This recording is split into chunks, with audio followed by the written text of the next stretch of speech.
Bismillahirrahmanirrahim. Assalamualaikum warahmatullahi wabarakatuh. Perkenalkan, nama saya Susandro, dosen program studi seni teater, jurusan seni pertunjukan, Institut Seni Budaya Indonesia Aceh. Adapun keahlian saya atau minat studi saya yaitu dramaturgi atau pengkajian seni teater. Video ini saya buat untuk memenuhi salah satu persyaratan SERDOS, yaitu pernyataan diri dosen unjuk kerja Tridharma Perguruan Tinggi bidang pengajaran. Pada kesempatan ini saya akan memaparkan salah satu mata kuliah yang saya ampu, yaitu dramaturgi teater realisme menggunakan metode DIA, Delivery Interaction Assessment. Mata kuliah ini merupakan mata kuliah wajib dengan kompetensi atau minat dramaturgi berbobot 4 SKS. 2 SKS teori, 2 SKS praktik yang diikuti mahasiswa di semester genap. Adapun capaian pembelajaran mata kuliah ini yaitu mahasiswa mampu menjelaskan etimologi dramaturgi dan sejarah munculnya praktik dramaturgi, mampu menjelaskan berbagai teori dramaturgi, mampu menjelaskan latar belakang munculnya teater realisme, mampu menjelaskan ideologi, genre, jenis dramatik dan gaya, serta konvensi teater realisme, mampu menjelaskan sejarah dan bentuk teater realisme Indonesia, mampu menjelaskan bagaimana menganalisis dan struktur dan tekstur teater realisme. Sedangkan materi yang disajikan dalam mata kuliah ini diantaranya etimologi dramaturgi dan sejarah munculnya praktik dramaturgi, dramaturg dan teorinya, latar belakang munculnya teater realisme, ideologi, genre, dan gaya serta konvensi teater realisme. Teater realisme dan perkembangannya, sejarah dan bentuk teater realisme Indonesia, serta analisis struktur dan tekstur teater realisme. Pembelajaran dilakukan dengan sistem tatap muka dalam kelas, didukung oleh perangkat seperti laptop dan skrin proyektor untuk menampilkan materi berupa video pertunjukan teater realisme. Kombinasi antara sistem pembelajaran dengan dukungan perangkat tersebut diharap dapat menggugah rasa ingin tahu mahasiswa agar mau menyelami materi lebih dalam. Adapun metode pembelajaran yang saya terapkan ialah ceramah atau pemaparan materi, tanya jawab, dan terutama sekali diskusi. Selanjutnya, saya juga menerapkan metode studi kasus dengan menyajikan suatu persoalan terkait praktik dramaturgi, lalu menugaskan mahasiswa untuk menyelesaikan masalah tersebut dengan menjelaskan bagaimana tahapan penyelesaiannya. Dan tentu metode pembelajaran yang diterapkan juga berdasarkan pada case method dan base project. Nah, kemudian interaksi antara saya dengan mahasiswa menjadi perihal utama dalam proses pengajaran yang saya lakukan, karena yang ditekankan ialah bagaimana mahasiswa dapat memahami masalah dari berbagai sisi dengan baik. Kemudian alternatif apa yang ditawarkan mahasiswa untuk menyelesaikan masalah yang diketengahkan. Adapun penilaian yang saya didasarkan pada jumlah kehadiran mahasiswa, yaitu sebanyak 5%, keaktifan dan ketepatan menjawab saat sesi kuis sebanyak 5%, uji aspek praktik yang maksudnya ialah kemampuan mahasiswa dalam menyelesaikan tugas sebanyak 25%, ujian tengah semester 30%, dan yang terakhir ujian akhir semester 35%. Namun demikian, ada penilaian yang tidak hanya berdasarkan persentase angka, namun juga berdasarkan pada sikap dan perilaku mahasiswa selama mengikuti perkuliahan. Nah, demikianlah pemaparan deskripsi metode dan materi pembelajaran mata kuliah saya. Selanjutnya, mari disimak sesi proses saya mengajar di kelas. Selamat menyaksikan. Assalamualaikum warahmatullahi wabarakatuh.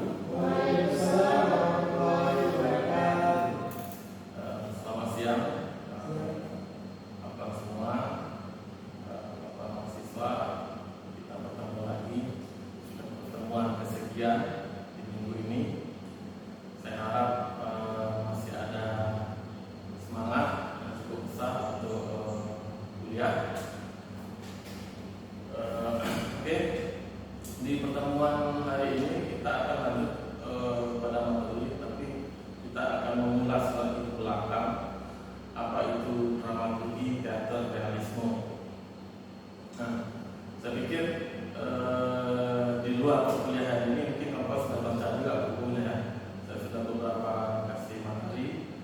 Pertama itu bukunya Harimawan tentang dramaturgi. Kemudian ada juga bukunya Yampi Tamayo. Apa bukunya? Kira-kira dasar-dasar dramaturgi. Dan juga ada buku pendukung lainnya, yaitu buku-buku terkait teater, sejarah teater barat, ikhtisar teater, sejarah teater dunia ya, karya Yudi Aryani. Nah, sebelum kita coba review ke belakang materi kita akan coba sejenak menyaksikan Malam Jahanam. Ini merupakan teater realisme karya Motingo Mushi. Nah, kenapa saya coba untuk mengajak kawan-kawan untuk kembali menyaksikan teater realisme? Karena sulit kiranya kalau seandainya kita maju pada materi, namun kita tidak tahu bentuknya seperti apa. Bentuk teater realisme itu seperti apa? Nah, untuk itu kita akan coba saksikan sejenak, mungkin dalam beberapa menit.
Dari sejauh ini singkat saja saya kasih.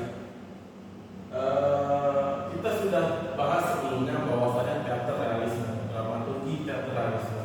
Artinya dramaturgi itu kan semacam kerja di balik layar. Artinya yang disorot itu adalah tidak langsung pada karyanya yang tampil di atas panggung, tapi bagaimana karya itu hadir. Pertanyaan bagaimana ini yang coba dijejal oleh dramaturgi. Bagaimana karya itu hadir sebelum, bagaimana proses sebelum karya itu muncul di atas panggung. Nah, apa yang dikerjakan oleh sutradara? Apa yang disiapkan oleh penulis naskah? Bagaimana kemudian sutradara berkoordinasi dengan semua tim, terutama aktor, kemudian penata artistik, penata cahaya, penata rias dan busana gitu. Nah, prinsip dasar dramaturgi adalah mencoba mengejar itu, mencoba mengejar, mengulik-ngulik ada apa di balik itu, bagaimana itu bisa muncul. Nah, itu kan kerja dramaturgi. Sebagaimana yang Harimawan katakan bahwasanya dramaturgi itu adalah ilmu yang mempelajari hukum drama, ya kan? Di halaman awal bukunya dramaturgi Harimawan. Jadi ilmu yang mempelajari tentang drama. Kemudian drama yang dimaksud itu tidak hanya seputar naskah. Artinya kerja dramaturgi itu tidak hanya melulu tentang naskah atau menulis naskah, tapi bagaimana naskah itu dihadirkan. Kalau dulu kan mungkin terutama kalau Bapak lihat film-filmnya, ada film-filmnya Shakespeare in Love judulnya, itu memperlihatkan bagaimana Shakespeare itu menulis naskah, kemudian dia mengarahkan langsung. Jadi pada waktu itu penulis naskah pun menjadi pengarah langsung pada aktor. Itu di zaman-zamannya romantik. Nah, kerja dramaturgi itu yaitu tidak berkembang kemudian, tidak hanya sekitar naskah, kemudian bagaimana naskah itu dieksplorasi, digarap, kemudian mungkin bisa saja sutradara tidak berpegang sebetulnya pada naskah. Mungkin ada interpretasi-interpretasi baru yang dihadirkan oleh sutradara. Ya bisa jadi fenomena peristiwa di saat penulis naskah menulis naskahnya itu berbeda jauh dengan di saat sutradara itu menyutradarai. Nah, misalkan Davi sebagai sutradara sekarang. Nah, kemudian Davi mencoba membaca pesan sejarah yang jauh ke belakang. Nah, bisa jadi kemungkinan Davi mengkontekskan, melihat sejarah yang lampau dari naskah lama, kemudian mencoba mengkontekstualkan ke yang sekarang. Itu sangat-sangat mungkin. Jadi memang tidak bisa langsung bisa dipahami ya, ada proses bertahap yang perlu kita lalui bagaimana itu kerja dramaturgi. Nah, kemudian teater realisme. Teater itu kan drama yang sudah diwujudkan di atas panggung. Realisme apa? Masih ingat? Aliran yang menciptakan ilusi atas kenyataan di dunia nyata. Aliran yang menciptakan ilusi atas kenyataan di dunia nyata. Kenyataan di dunia nyata yang berhubungan dengan dunia nyata. Yang berhubungan dengan dunia nyata. Realisme itu mengajarkan ilusi, bukan soalan fakta yang sesungguhnya, tapi ilusi yang menyerupai fakta. Nah, makanya kemarin kan ada dibahas, ada realisme sosial, ada realisme psikologis. Nah, itu cabang-cabangnya. Ada realisme dan ada naturalis. Kalau realisme itu menyajikan ilusi, naturalis, pecahan dari gaya atau aliran realisme itu adalah lebih jauh dari realisme. Artinya menyajikan kenyataan yang memang dekat dengan penonton. Saya sudah mencontohkan kemarin itu seperti ya peristiwa seolah di pasar, bagaimana orang menjual ikan, kemudian orang-orang menjual sayur, potong ayam, bau yang campur aduk. Nah, naturalis justru mencoba menyajikan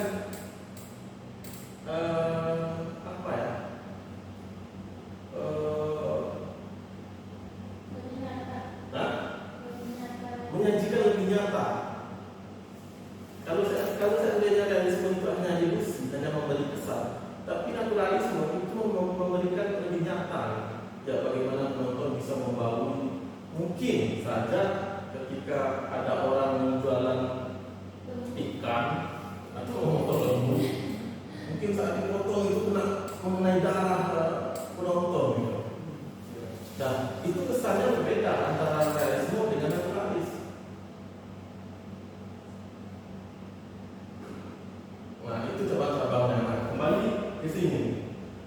Dari peristiwa pendek yang coba sudah kita lihat tadi, karya Malam Gerhana Indonesia, teater Semala Loka, itu dari visual ini apa yang terbaca? Kira-kira?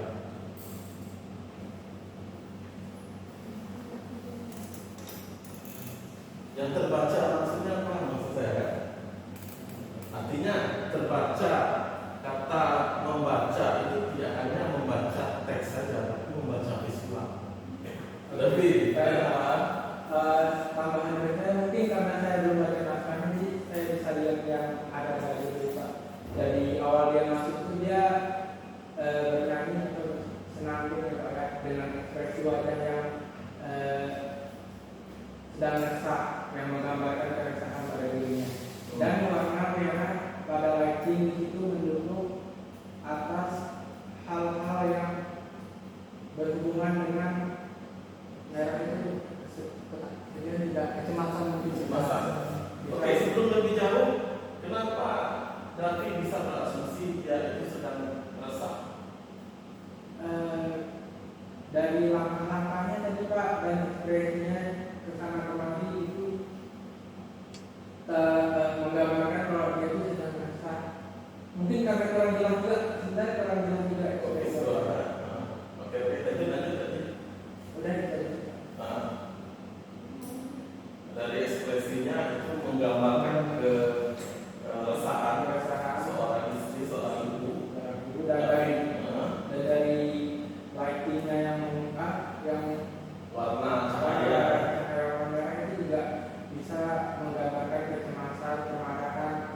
dialognya kurang kedengaran Pak, itu kayak Dialognya kurang terdengar. Ya. Sebenarnya ada satu persoalan bagaimana kita memahami realisme ya. Dengan realisme itu kan produk barat dari realisme, dan kita itu adalah ya mencoba untuk meniru tapi dengan khas kita gaya Nusantara. Nah persoalannya adalah ketika aktor-aktor barat itu beracting di atas panggung dibanding dengan aktor-aktor kita, itu kesannya sangat berbeda gitu. Misal salah satu contoh saja tertawa tadi aja itu agak canggung rasanya. Menurut Stanislavski itu kan tidak ada dorongan psikis gitu. Apa ya, tertawa itu seolah terpaksa gitu, tapi bukan kenikmatan dari dalam. Kalau menurut Stanislavski, karena Stanislavski kan berputar dengan nama-nama realisme. Ibsen, Chekhov itu yang berarti sehingga muncul metode acting yang disebut dengan the system Stanislavski kan. Nah, kasus yang ditentang oleh Stanislavski itu adalah gaya ini tadi. Nah, bukan di kita, tapi di Eropa itu sebenarnya sebelum Stanislavski muncul itu seperti itu. Seolah terpaksa aktor itu di atas panggung seolah itu hanya meniru gitu. Misalkan ketika aktor yang sudah mapan, yang sudah besar namanya, gaya jalannya ada seperti ini, nah itu seolah dianggap satu hal yang mewah gitu ya. Dan kemudian itu ditiru gitu misalkan, atau ada ciri khas yang lain misalkan. Nah peniruan itu yang ditentang oleh Stanislavski. Nah sampai di tahap itu menjadi perdebatan realisme yang terkesan sangat canggung gitu, sangat kaku. kebebasan batinnya nggak terlihat. Kebebasan batinnya nggak terlihat. Berdialog sama diri sendiri berdasarkan Ini nggak pernah nanti bahasa tapi berdialog dengan diri saya. kalau saya ketika ini Pak, kalau memang realis itu menggambarkan ilusi kenyataan gitu. Ini tidak boleh Pak. Apa harus ada musik dalam sebuah pementasan, kecuali kayak suara pendukung kayak suara kembang gitu, suara jangkrik itu mungkin bisa dimasukkan ke pementasan. Tapi kalau musik seperti tadi, apakah harus ada di teater realisme? Sedangkan realisme itu kan menggambarkan kenyataan hidup, sedangkan nggak ada di kenyataan hidup. Kita lagi sedih ada musik. Kita ada. Bukan kenyataan itu. Terus yang satu lagi saya pikirkan Pak, kalau memang teater realisme menggambarkan ilusi dari kehidupan nyata, kenapa tadi di video ini kayak dia membawa burung, tapi burungnya itu bukan burung hidup, dan dia bawa bayi, tapi bayinya itu bukan bayi beneran. Kalau saya berpikiran begitu, apakah realisme yang saya pikirkan itu menuju ke naturalisme?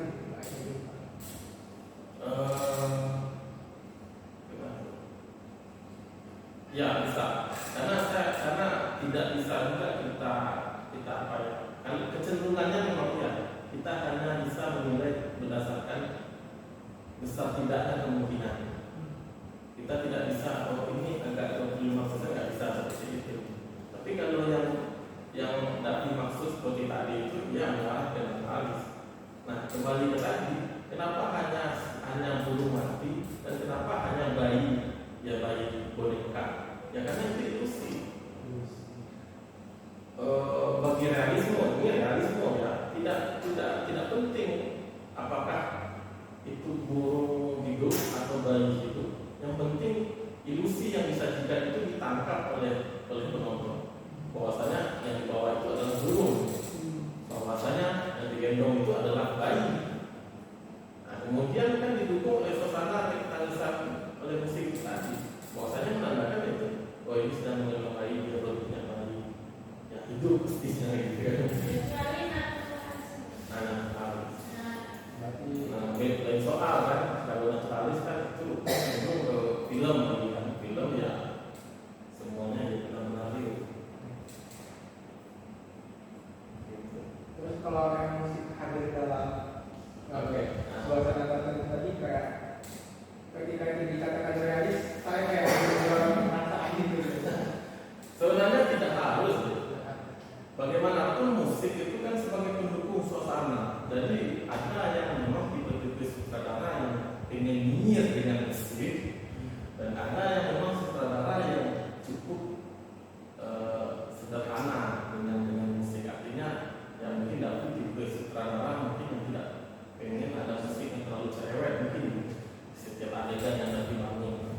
juga sama posisinya dengan dialog.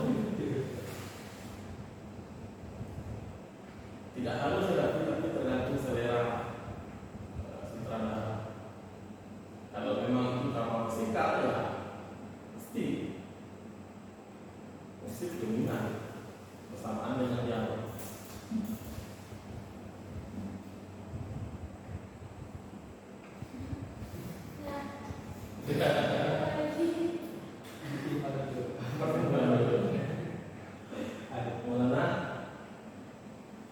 Tapi Pak, kalau misalkan ini saya yang jadi bangga,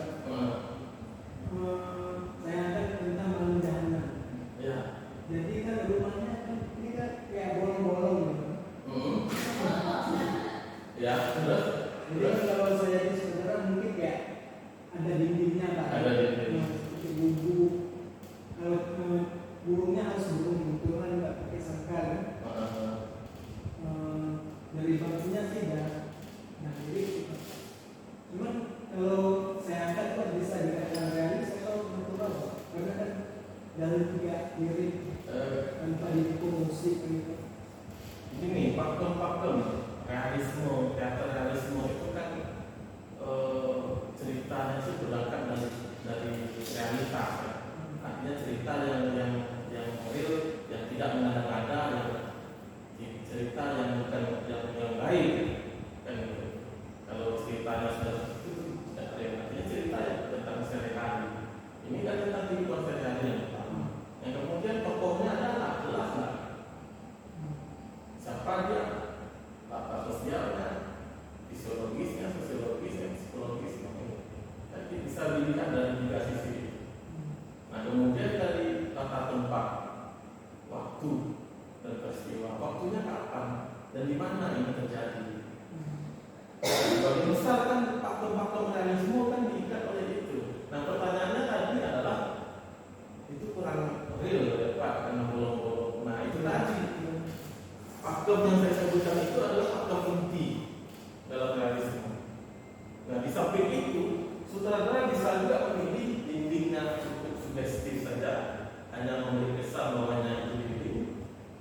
Tujuannya adalah tidak betul-betul membuat dindingnya bolong seperti ini, tapi terbaca ini dinding, ini rumah sebenarnya yang sutradara maksud. Nah di teater pun realisme pun ada pilihan lain, ada setnya itu ya real, ada juga yang sugestif, hanya memberi kesan. Tapi kita tahu oh ini di rumah, oh ini kan banyak adegan-adegan yang kita lihat di YouTube atau mungkin di pertunjukan teater kan dibangun itu dindingnya tiga sisi gimana? Harusnya ada yang empat. Itu kan dinding imajiner namanya di depannya dibuka.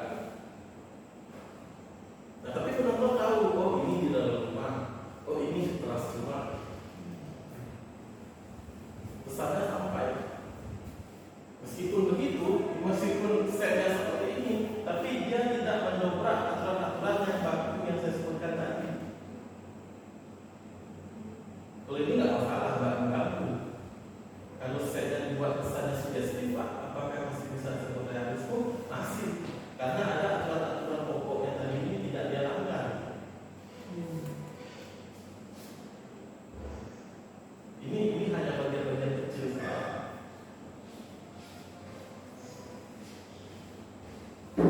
Nah, kalau coba baca punya kalkulator dunia, dia itu ada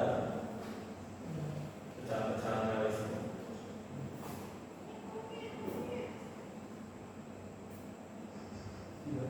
Bagaimana? Oke, silakan istirahat sampai jumpa setelah kota. Oke, Pak, sudah. Sekali salam besar. Iya, alhamdulillah ya. Ya. Maaf kalau